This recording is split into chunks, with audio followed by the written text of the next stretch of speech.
ಎಲ್ರಿಗೂ ನಮಸ್ಕಾರ. Students media YouTube ಚಾನಲ್ಗೆ ಸ್ವಾಗತ. MCA MBA marks versus rank ಈ ವಿಡಿಯೋದಲ್ಲಿ ನಾನು ತಿಳಿಸ್ಕೊಡ್ತಾ ಇದ್ದೀನಿ. ಅದಕ್ಕೂ ಮುಂಚೆ ನೀವು ನಿಮ್ಮ ಎಕ್ಸಾಮಿನೇಷನಲ್ಲಿ ನೀವೆಷ್ಟು ಮಾರ್ಕ್ಸ್ನ ತೊಗೊಂಡಿದ್ದೀರಾ ಅನ್ನೋದನ್ನು ನೀವು ತಿಳ್ಕೊಂಡಿರಬೇಕಾಗತ್ತೆ. ಕೀ ಆನ್ಸರ್ಸ್ ಹೇಗೆ ಡೌನ್ಲೋಡ್ ಮಾಡಬೇಕು ಅಂತ ನಾನು ಲಾಸ್ಟ್ ವಿಡಿಯೋದಲ್ಲಿ ತಿಳಿಸ್ಕೊಟ್ಟಿದ್ದೀನಿ. ಆ ವಿಡಿಯೋದಲ್ಲಿ ಕೀ ಆನ್ಸರ್ಸ್ನ ನಿಮ್ಮ ಕಾರ್ಬನ್ ಕಾಪಿಗೆ ಮ್ಯಾಚ್ ಮಾಡಿಕೊಂಡು ಎಷ್ಟು ಮಾರ್ಕ್ಸ್ ಬಂದಿದೆ ಅನ್ನೋದನ್ನ ನೀವು ನೋಡ್ಕೊಂಡಿರಬೇಕಾಗತ್ತೆ. ನಿಮ್ಮ PGCET ರ್ಯಾಂಕ್ನ ತಿಳ್ಕೊಳ್ಳೋದು ತುಂಬ ಇಂಪಾರ್ಟೆಂಟ್ ಆಗಿರುತ್ತೆ. ನೀವು ಯಾವ ಕಾಲೇಜಸ್ಸು ನೀವು ಸೆಲೆಕ್ಟ್ ಮಾಡಬೇಕು ಅಂತ ಇದ್ದೀರಾ ಆಪ್ಷನ್ ಎಂಟ್ರಿಗೆ. ಸೊ ಇದನ್ನು ಯೂಸ್ ಮಾಡಿಕೊಂಡು ನೀವು ನಿಮಗೆ ಯಾವ ಕಾಲೇಜ್ ಸಿಗ್ಬೋದು ಅನ್ನೋದು ಒಂದು ಎಸ್ಟಿಮೇಷನ್ ಸಿಗುತ್ತೆ. ನೋಡಿ, ರ್ಯಾಂಕು ನಿಮಗೆ ಯಾವ ರೀತಿ ಡಿಸೈಡ್ ಆಗುತ್ತೆ ಅಂತಂದರೆ ಈ ಒಂದು 3 ಕ್ರೈಟೀರಿಯಾ ನಿಮಗೆ ಡಿಪೆಂಡ್ ಆಗುತ್ತೆ. ನಿಮ್ಮ ರ್ಯಾಂಕು ಯಾವ ಥರ ಡಿಸೈಡ್ ಆಗುತ್ತೆ ಅನ್ನೋದು ನೋಡಿ. ಮೊದಲನೇದು number of students applied for exam. ಯಾವುದೇ ಒಂದು ಪರೀಕ್ಷೆಯಲ್ಲಿ ನೀವು ರ್ಯಾಂಕ್ನ ಎಕ್ಸ್ಪೆಕ್ಟ್ ಮಾಡಬೇಕು ಅಂತಂದರೆ ಎಷ್ಟು ಜನ ಅಪ್ಲೈ ಮಾಡಿದರು ಅನ್ನೋದು ಸಹ ಮ್ಯಾಟ್ರ್ ಆಗುತ್ತೆ. ಅದು ಕಾಂಪಿಟೇಷನ್ ಲೆವೆಲ್ನ ತಿಳಿಸುತ್ತೆ.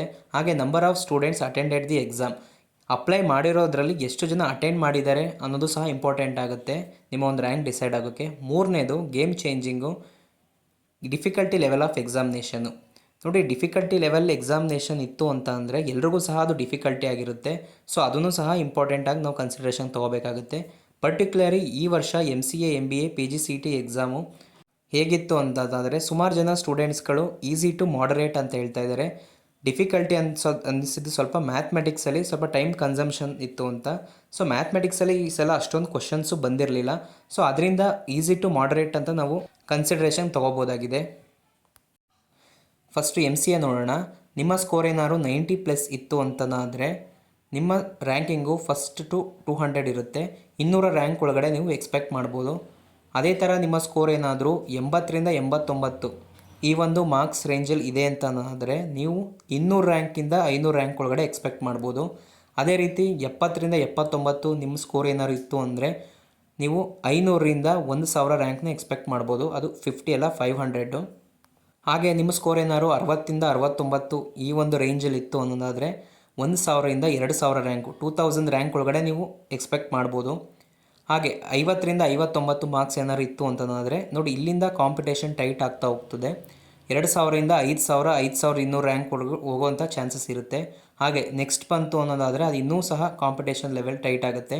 40ರಿಂದ 49 ಮಾರ್ಕ್ಸ್ ಏನಾದ್ರು ನೀವು ಬರ್ತಾ ಇತ್ತು ಅಂದರೆ ನಿಮ್ಮ ರ್ಯಾಂಕು 5000ದಿಂದ 10000ವರೆಗೂ ಹೋಗುವಂಥ ಚಾನ್ಸಸ್ ಇದೆ. ಇವೆಲ್ಲ ಒಂದು ಅಪ್ರಾಕ್ಸಿಮೇಷನ್ ನಾವು ಕೊಡ್ತಾ ಇರೋದು, ಎಸ್ಟಿಮೇಟೆಡ್ ರ್ಯಾಂಕು. ನೆಕ್ಸ್ಟು 30ರಿಂದ 39 ಈ ರ್ಯಾಂಕಲ್ಲಿ ಏನಾದ್ರು ಇತ್ತು ಅಂತ ಅನ್ನೋದ್ರೆ ನೀವು 15000ವರೆಗೂ ನೀವು ರ್ಯಾಂಕ್ ಬರುವಂಥ ಚಾನ್ಸಸ್ ಇರುತ್ತೆ.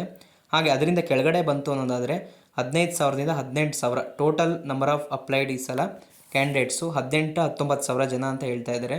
ಸೊ ಅದರಿಂದ ಕೆಳಗಡೆ ಬರುವಂಥ ಚಾನ್ಸಸ್ ಜಾಸ್ತಿ ಇರುತ್ತೆ. ನೋಡಿ, ಇದರಿಂದ ಒಂದು 200ರಿಂದ 500 ರ್ಯಾಂಕ್ ಹೆಚ್ಚು ಕಮ್ಮಿ ಆಗ್ಬೋದು. ಬಟ್ ಮ್ಯಾಕ್ಸಿಮಮ್ ಇದೇ ರ್ಯಾಂಕು ನಿಮಗೆಲ್ಲ ಬರುತ್ತೆ.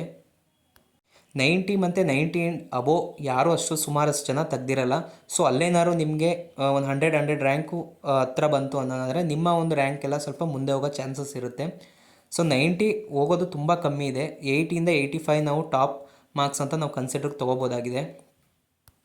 ಬಟ್ ಈ 40ಯಿಂದ 30ವರೆಗೂ ಇದೊಂಥರ ಪೀಕ್ ಝೋನ್. ಇದು ಸುಮಾರಷ್ಟು ಜನ ತೆಗ್ದಿರ್ತಾರೆ ಈ ಮಾರ್ಕ್ಸ್ನ. 50ರಿಂದ ಒಂದು 40 ಮಾರ್ಕ್ಸು, ಈ ಒಂದು 10 ಮಾರ್ಕ್ಸಲ್ಲಿ ಸುಮಾರಷ್ಟು ಜನ ರ್ಯಾಂಕು ಹಿಂದೆ ಮುಂದೆ ಆಗುತ್ತೆ. ನೆಕ್ಸ್ಟು MBA ರ್ಯಾಂಕಿಂಗ್ ನೋಡೋಣ. ನೋಡಿ, MBAಗೆ ನಂಬರ್ ಆಫ್ ಸ್ಟೂಡೆಂಟ್ಸು ಜಾಸ್ತಿ ಇರ್ತಾರೆ, ಕಾಂಪಿಟೇಷನ್ ಸಹ ಜಾಸ್ತಿ ಇರುತ್ತೆ ನಿಮಗೆ MCA ಕಂಪೇರ್ ಮಾಡ್ತು ಅಂದರೆ. ನಿಮ್ಮ ಸ್ಕೋರ್ ಏನಾದ್ರು 90ಕ್ಕಿಂತ ಹೆಚ್ಚು ಇತ್ತು ಅಂತಂದರೆ ನೀವು ಒಂದು 500 ರ್ಯಾಂಕ್ವರೆಗೆ ಎಕ್ಸ್ಪೆಕ್ಟ್ ಮಾಡ್ಬೋದು. MCAಲಿ ನೀವು ಒಂದು 200 ರ್ಯಾಂಕ್ವರೆಗೆ ಎಕ್ಸ್ಪೆಕ್ಟ್ ಮಾಡ್ಬೋದಿತ್ತು. ಬಟ್ ಇಲ್ಲಿ ಕ್ಯಾಂಡಿಡೇಟ್ಸು ಜಾಸ್ತಿ ಇರ್ತಾರೆ. ಸೊ 500 ರ್ಯಾಂಕ್ವರೆಗೂ ನೀವು ಎಕ್ಸ್ಪೆಕ್ಟ್ ಮಾಡ್ಬೋದು ನಿಮ್ಮ ಸ್ಕೋರ್ 90ಕ್ಕಿಂತ ಮೇಲಿತ್ತು ಅಂತ ಅಂದರೆ. ನೆಕ್ಸ್ಟು 80ರಿಂದ 89, 500ರಿಂದ 1000 ಈ ರ್ಯಾಂಕ್ ಒಳಗಡೆ ನೀವು ಎಕ್ಸ್ಪೆಕ್ಟ್ ಮಾಡ್ಬೋದು. 70ರಿಂದ 79 ನಿಮ್ಮ ಸ್ಕೋರ್ ಇತ್ತು ಅಂತಂದರೆ 1000ದಿಂದ 1600 700ವರೆಗೂ ಹೋಗೋವಂಥ ಚಾನ್ಸಸ್ ಇರುತ್ತೆ. ನೆಕ್ಸ್ಟು 60ರಿಂದ 69 ನಿಮ್ಮ ಸ್ಕೋರ್ ಇತ್ತು ಅಂತಂದರೆ 2500ವರೆಗೂ ನಿಮ್ಮ ರ್ಯಾಂಕಿಂಗ್ ಹೋಗುವಂಥ ಚಾನ್ಸಸ್ ಇರುತ್ತೆ. ನೆಕ್ಸ್ಟು ಇಲ್ಲಿಂದ ಕಾಂಪಿಟೇಷನ್ ತಿರ್ಗಾ ಜಾಸ್ತಿ ಆಗುತ್ತೆ. 50ರಿಂದ 59 ನಿಮ್ಮ ಸ್ಕೋರ್ ಇತ್ತು ಅಂತಂದಾದರೆ 2500ದಿಂದ 7,500-8,000ವರೆಗೂ ಹೋಗೋಂಥ ಚಾನ್ಸಸ್ ಇರುತ್ತೆ. ನೆಕ್ಸ್ಟು 40ಯಿಂದ 49 ಮಾರ್ಕ್ಸ್ ಏನಿರುತ್ತೋ ನಿಮ್ಮ ಮಾರ್ಕ್ಸ್ ಈ ರೇಂಜಲ್ಲಿ ಇತ್ತು ಅನ್ನೋದಾದರೆ 7,500ದಿಂದ 15,000ವರೆಗೂ ಹೋಗೋಂಥ ಚಾನ್ಸಸ್ ಇರುತ್ತೆ. ಅಗೇನ್ 30 to 39 15,000ಇಂದ 25,000 28,000ವರೆಗೂ ಹೋಗೋಂಥ ಚಾನ್ಸಸ್ ಇರುತ್ತೆ. ಸೊ ಇಲ್ಲಿ ನಂಬರ್ ಆಫ್ ಕ್ಯಾಂಡಿಡೇಟ್ಸ್ ಜಾಸ್ತಿ ಇರ್ತಾರೆ, ಕಾಂಪಿಟೇಷನ್ ಸಹ ಜಾಸ್ತಿ ಇರುತ್ತೆ MCA ಕಂಪೇರ್ ಮಾಡ್ತು ಅನ್ನೋದಾದರೆ. ನೀವು MBAಲಿ ಒಳ್ಳೆ ಕಾಲೇಜಸಲ್ಲಿ ನೀವು ಸೇರ್ಕೋಬೇಕು, ಸೀಟ್ ತೊಗೋಬೇಕು ಅನ್ನೋದಾದರೆ ನಿಮ್ಮ ರ್ಯಾಂಕಿಂಗು 1,000ದಿಂದ 2,000 ಒಳಗಡೆ ಇರಬೇಕು. ನೀವೇನಾದ್ರು ಜನರಲ್ ಮೆರಿಟ್ ಇತ್ತು ಅಂತಂದರೆ 500ರಿಂದ 1,000 ಒಳಗಡೆ ಇರಬೇಕು. ಒಳ್ಳೆ ಕಾಲೇಜ್ ನೀವು ಸೆಲೆಕ್ಟ್ ಮಾಡಬೇಕು ಅಂತಂದರೆ. ಹಾಗೆ ಚಾನಲ್ನ ಸಬ್ಸ್ಕ್ರೈಬ್ ಮಾಡ್ಕೊಂಡಿರಿ. ಇದೇ ಥರ ಯಾವುದೇ ಒಂದು ಎಕ್ಸಾಮ್ ಕೌನ್ಸಿಲಿಂಗ್ ಆಗಿರ್ಬೋದು, PGCET, KCET, ಎಜುಕೇಷನಲ್ ಏನೇ ಅಪ್ಡೇಟ್ ಇತ್ತು ಅಂತಂದರೆ ಈ ಚಾನಲಲ್ಲಿ ಕೊಡ್ತಾ ಇರ್ತೀನಿ. ಹಾಗೆ ನೆಕ್ಸ್ಟು MCA ಮತ್ತು MBAಗೆ ಕಾಲೇಜಸ್ ಯಾವುದಿದೆ, ಟಾಪ್ ಕಾಲೇಜಸ್ಸು ಅನ್ನೋದೇನಾದ್ರು ವೀಡಿಯೋ ಬೇಕಿತ್ತು ಅಂತಂದರೆ ಕಮೆಂಟ್ ಮಾಡಿ. ಹಾಗೆ ಏನೇ ಒಂದು ಡೌಟ್ ಇತ್ತು ಅನ್ನೋದಾದರೂ ಸಹ ನೀವು ಕಮೆಂಟ್ ಮಾಡಿ ರಿಪ್ಲೈ ಮಾಡ್ತೀನಿ. ಧನ್ಯವಾದಗಳು ವಿಡಿಯೋ ನೋಡಿದ್ದಕ್ಕಾಗಿ.